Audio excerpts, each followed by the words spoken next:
पहली बार पिताजी ने हमें बताया कि खेती बाड़ी में कुछ भी नहीं रखा, कि क्या किसान बड़ा आदमी नहीं बन सकता। कि ऐसा क्यों है, किसान का बेटा अपने बेटे को किसान क्यों नहीं बनाना चाहता? डॉक्टर का बेटा डॉक्टर बनाना चाहता है। हिंदुस्तान में किसान एक बड़ा आदमी नहीं कहलाता। तो को उगाने के लिए आपने नोएडा ही क्यों चुना? सबसे पहले अभी जो मेरे साथ शख्स मौजूद हैं, इनका नाम रमेश गेरा जी हैं जी। और ये हमने अक्सर जो केसर के बारे में सुना है और बचपन में बचपन से लेके अब तक केसर के बारे में घर में कहीं ना कहीं केसर प्रयोग होता है। जब गर्भवती महिला हो तो उसको केसर उसके स्वास्थ्य के लिए उस समय बताते हैं कि अच्छा है। और अक्सर हमने जो सुना है कि केसर की जो पैदावार है, जो उगता है, ये कश्मीर में उगता है, तो कश्मीरी घाटी है। लेकिन रमेश गेरा जी उस केसर को बाहर लेके आए, कश्मीर से लेके आए और नोएडा में उन्होंने अपना यूनिट लगाई केसर को उगाने की। आपके क्या पॉइंट ऑफ व्यू हैं उन किसानों को लेके? और सबसे पहले जब किसान की जब हमारे बात आती है तो एक छवि इस समय जो आती है वो आज के समय में आधुनिक भारत में कि एक हल जोतता हुआ किसान और कपड़े उसके मैले मिट्टी से सने हुए और एक उसका स्वाफी। तो सर आप अपना थोड़ा परिचय दीजिए। तो मेरा नाम रमेश गेरा है, मेरी अब उम्र 65 साल है जी। मेरा जन्म हिसार में हुआ था, हरियाणा, जिला हरियाणा के हिसार में मेरा जन्म हुआ था और वहीं पर ही मेरी एजुकेशन वगैरह हुई, स्कूलिंग वगैरह सब हिसार में ही हुई थी। और क्या है कि मेरे पिताजी वो वैसे फार्मर थे जी। उनकी ज़मीन थी हिसार से 40 किलोमीटर बाहर दौलतपुर कर एक गांव है, तो हमारी 20 एकड़ ज़मीन थी। तो फादर हमारी वहाँ खेती बाड़ी करते थे। मतलब एक संपन्न परिवार से थे, कृषि पे आधारित जो संपन्न परिवार होता है। हाँ, तो क्या था कि वैसे मेरा जन्म गांव में ही हुआ था, विलेज दौलतपुर, जिला हिसार। तो 2-3 साल में जब थोड़े बड़े हो गए, स्कूल में डालना था, तो गांव में कोई बहुत अच्छा स्कूल नहीं था। तो पिताजी हमें शहर में ले आए थे, हिसार में। तो वहाँ फिर उन्होंने एक अच्छे स्कूल में डाला हमें और पूरी स्कूलिंग मेरे हिसार में ही हुई थी जी। और हिसार में जैसे स्कूल में बड़े होते गए तो 9वीं 10वीं क्लास तक भी पहुंच गए पढ़ते पढ़ते। तो पहली बार हमारे पिताजी ने हमसे वैसे ही जिक्र किया कि अब वो समय आ गया है जब आपको डिसाइड करना है कि आपको कौन सी लाइन पसंद है। आप मेडिकल जाओगे, नॉन मेडिकल, कॉमर्स, आर्ट्स, किस सब्जेक्ट में जाना चाहोगे। तो हमने उनको बोला कि हमें किसी इस लाइन में नहीं जाना, हमें तो आपकी जो गांव में ज़मीन है वो अच्छी लगती है। वहाँ छुट्टियों में हम जाते थे, गर्मी सर्दियों की छुट्टियां आती थी स्कूल में, तो मुझे वहाँ बहुत अच्छा लगता। तो गांव की पगडंडियों से आपका बचपन से ही साथ है? हाँ, तो वहाँ बचपन की यादें भी जुड़ी थी, लेकिन इसके साथ ही वहाँ जाना, खेत की हरियाली और चहचहाती पक्षी और ट्यूबवेल का पानी, फल सब्जियां सब वहीं होती थी। तो वहां जाना इंतजार रहती थी कि कब गर्मियों की छुट्टियां आएंगी तो गांव जाएंगे जी। पिताजी ने पहले जैसे 10वीं क्लास तक पहुंचे तो हमारे फादर ने हमसे पूछा कि अब आप कौन सी लाइन पकड़ना चाहोगे। तो हमने उनको मना किया, हमने कहा हमें ये मेडिकल नॉन मेडिकल कुछ नहीं, हमें तो आपकी जमीन अच्छी लगती है और बड़े होकर हम भी आपकी खेती बाड़ी को हम संभालेंगे। तो पहली बार पिताजी ने हमें बताया कि खेती बाड़ी में कुछ भी नहीं रखा। अब तक आप छोटे थे तो कभी बात नहीं की, अब बड़े हो गए तो सच्चाई बता देते हैं। बिल्कुल। तो उन्होंने बोला कि खेती बाड़ी में कुछ नहीं रखा, हम चाहते हैं आप पढ़ लिख कर बड़े आदमी बनो।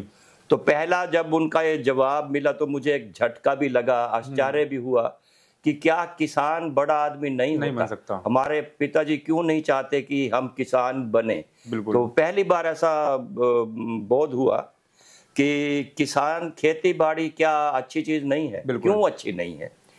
तो पिताजी ने बोला कि आपकी जो है ये रोटी ही पूरी होती है अपना खेती बाड़ी से, आपकी फीसें हम कैसे देते हैं आप नहीं जानते, हम जानते हैं, बहुत मुश्किल से हम आपकी फीस दे पाते हैं।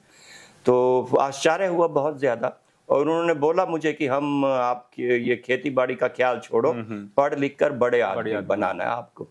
तो ठीक है, हमने उनका सुन लिया और पढ़ाई लिखाई में अच्छे थे। तो स्कूलिंग पूरी करके फिर मुझे इंजीनियरिंग में एडमिशन मिल गया था। वो हरियाणा का एक ही कॉलेज होता था उस समय, REC कुरुक्षेत्र, अब वो NIT कहलाता।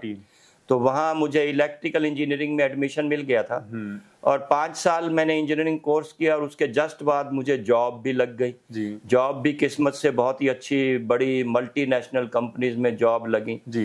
और बीच में मैंने अपनी पढ़ाई और भी ऐड की, MBA भी किया और भी कई समय समय पर डिप्लोमा वगैरह ऐड करता रहा था जी।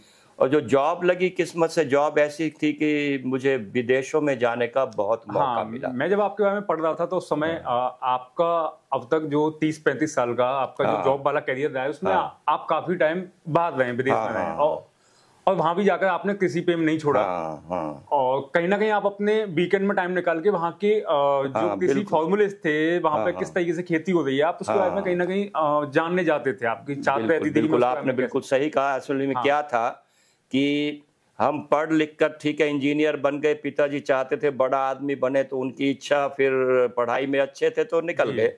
लेकिन जो प्रश्न एक हमारे दिमाग में गहराई तक बैठ गया था, जब पिताजी ने ये पूछा कि आप क्या बनोगे तो हमने बोला खेती बाड़ी करेंगे, तो उन्होंने बोला नहीं ये आपके ये अच्छी ये आप ख्याल छोड़ दो खेती बाड़ी।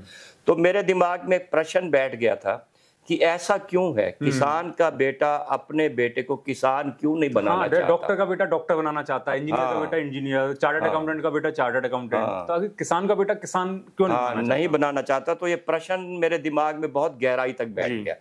फिर मैंने सोचा कि इस प्रश्न का मैं जवाब ढूंढूंगा, निकाल कर लाऊंगा कि ऐसा क्या है। तो किस्मत से नौकरी ऐसी मिली, डिपार्टमेंट ऐसे मिले कि बाहर देशों में जाने का बहुत मौका मिला। जो बाहर देश भी कोई छोटे मोटे कंट्री नहीं, जापान क्या, कोरिया क्या, ताइवान क्या, फिर बहुत सारे African countries, European countries. Electrical engineer की थी तो जो इलेक्ट्रॉनिक्स जो मैं जो अग्रणी है जो देश, मेरा जो रोल होता था ज्यादातर अपनी कंपनी में टेक्नोलॉजी ट्रांसफर का होता था कि बाहर की टेक्नोलॉजी इंडिया में ट्रांसफर करनी, तो बाहर जाना स्वाभाविक था जी।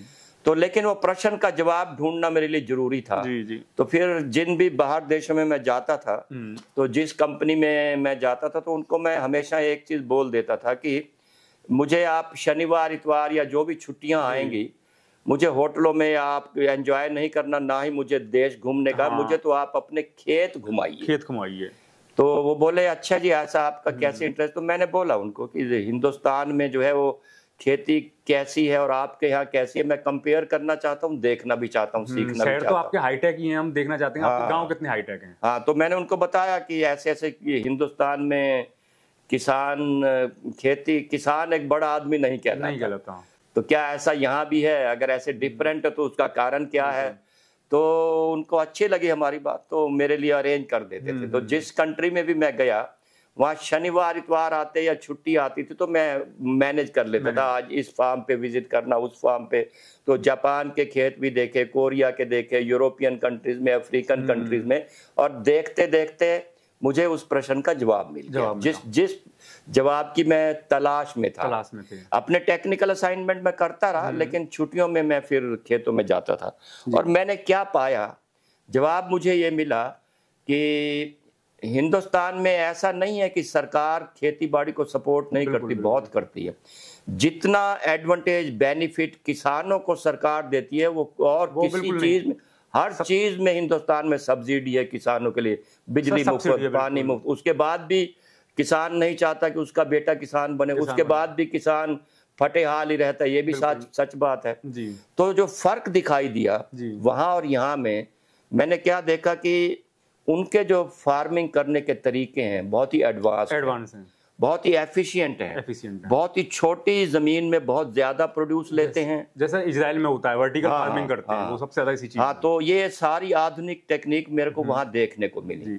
तो उसमें कई टेक्नोलॉजीज थी, मैं थोड़े से नाम भी लेना चाहूंगा, जैसे हाइड्रोपोनिक फार्मिंग है, एरोपोनिक्स है, एक्वापोनिक्स है, इसके अलावा मल्टी लेयर ऑर्गेनिक फार्मिंग वगैरह है। तो ये सारे मैंने वहां देखे, बागान जो होते हैं, बागान हाँ जी। तो फिर अच्छा लगा कि अब मुझे जवाब मिल गया है उस चीज का। फिर मैंने ये सोचा कि ये मैंने देखा भी है और काफी हद तक सीखा भी है, और जब समय आएगा तो हिंदुस्तान में इसी सिस्टम टेक्नोलॉजीज को मैं खुद भी करूंगा और इसको स्प्रेड भी करूंगा, लोगों में अवेयरनेस क्रिएट करूंगा, ट्रेनिंग प्रोग्राम चलाऊंगा वगैरह। धीरे धीरे जितना अकेले रहकर कंट्रीब्यूट कर सकेंगे वो जरूर करेंगे। हाँ सर, बात हुई थी केसर की। आपके दिमाग में सबसे पहले कब आया कि मैं केसर को लाता हूँ, यहाँ मैं केसर उगाता हूँ, खासकर नोएडा में जहाँ पर हीट वेव ज्यादा रहती है और ह्यूमिडिटी कम रहती है, कहीं ना कहीं गर्मी ज्यादा। केसर को बताते हैं कि वो गर्मी में नहीं। हाँ। तो क्या था कि मैं 58 ईयर मेरे हुए थे सन 2017 में, एज मेरी उम्र 58 ईयर हो गई थी। तो हालांकि मैं जॉब में था, चाहता तो 2-3 साल और जॉब कर सकता था, पर 58 ईयर एज पर मैंने अपन खुद वॉलंटरी रिटायरमेंट ले लिया था, क्योंकि मैं चाहता था कि बाकी का समय एडवांस खेती बाड़ी में मैं निकालूं, एक मॉडल बनाऊं, एग्जाम्पल, फिर लोगों को नॉलेज दूं। तो शुरुआत तो मैंने हाइड्रोपोनिक फार्मिंग से की थी। अपने घर को ही मैंने लैब बना दिया था, उसमें बहुत सारे लैब इक्विपमेंट बनाए, इस बेडरूम में, उस बेडरूम में, ड्राइंग रूम में, टेरेस में, छत पर। तो फिर उसको हाइड्रोपोनिक्स के बाद नेक्स्ट मैंने फिर माइक्रो ग्रीन्स भी ऐड किया, फिर उसके भी एक्सपेरिमेंट किए। तो धीरे धीरे सफलता एक्सपेरिमेंटेशन में, फिर अल्टीमेटली हर सब्जेक्ट में सफलता मिल ही जाती थी। तो फिर जैसे ही सफलता मिलती थी तो मैं उस सब्जेक्ट को ट्रेनिंग मॉड्यूल में कन्वर्ट कर देता था कि अब ये लोगों को भी सिखाना।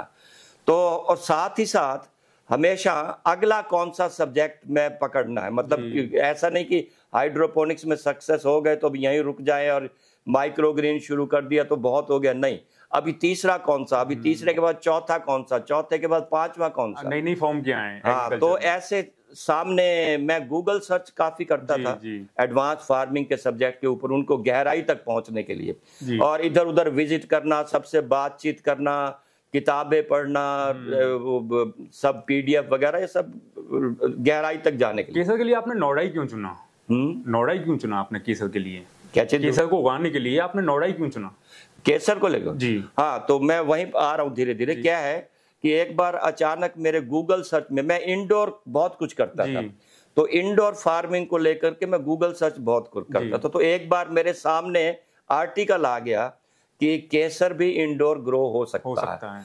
तो जैसे ये मेरे सामने आया तो मेरे माइंड में क्लिक किया कि ये केसर नया सब्जेक्ट है और मैं इंडोर तो करता हूं और मैं काफी सक्सेस हो गया हूं, तो केसर को अगर कर सकते हैं तो क्यों ना करें। फिर और मैंने उसको डिग आउट किया और पढ़ा, इधर मिला उधर, तो करते करते फिर मुझे समझ आ गया कि अगर हम कहीं पर भी किसी भी बंद कमरे में कश्मीर का क्लाइमेट आर्टिफिशियली क्रिएट कर दें तो हम केसर किसी कमरे में कहीं पर भी कर सकते हैं। ऐसा मुझे समझ आया।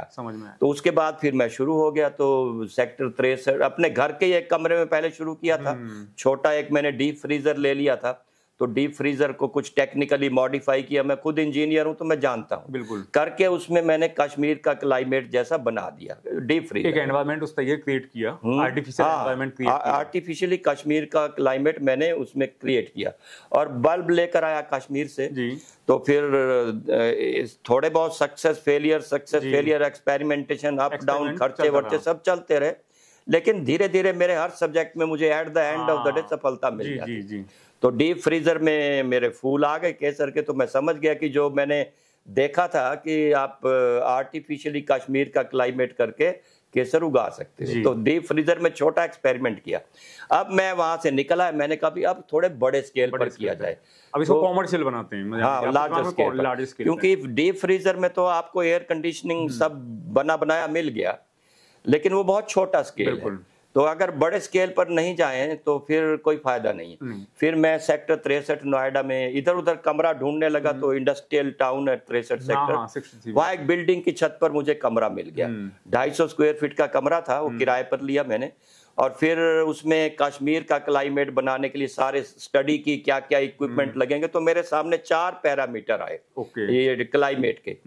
एक था टेम्परेचर, एक ह्यूमिडिटी, एक लाइट का कंट्रोल और एयर फ्लो। तो मेरा ये समझ मुझे आ गया था कि अगर ये 4 पैरामीटर मैं कश्मीर के पैरामीटर के बिल्कुल एग्जैक्टली मैच कर देता हूं तो बहुत अच्छा केसर ग्रो होता। अब टेम्परेचर कैसे लेकर आए, क्योंकि टेम्परेचर 5 डिग्री तक भी जाना होता। अब एयर कंडीशनर तो 16 डिग्री से नीचे टेम्परेचर नहीं देता। फिर और स्टडी किया तो ये चिल्लिंग डिवाइस मेरे सामने आई, एयर चिल्लर, जिससे आप 0 डिग्री भी ले सकते हो। फिर एक पार्टी ढूंढी मैंने फरीदाबाद की जो एयर चिल्लर बनाती है। तो फिर बाकी भी सारे पैरामीटर पार्टी से डिस्कस हुए।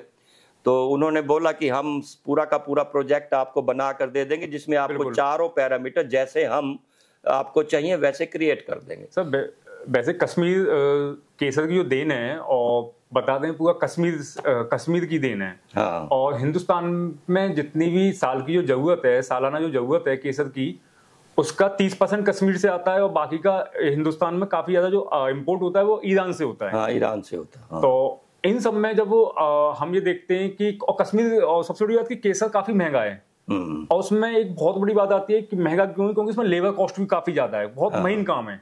हाँ। उन फूलों को तोड़ना, उन फूलों से केसर, बिल्कुल ठीक बात। तो जब आप अपना सेटअप लगा रहे थे तो उस टाइम पे इन सारी कॉस्टों को भी आप लेके चल रहे होंगे।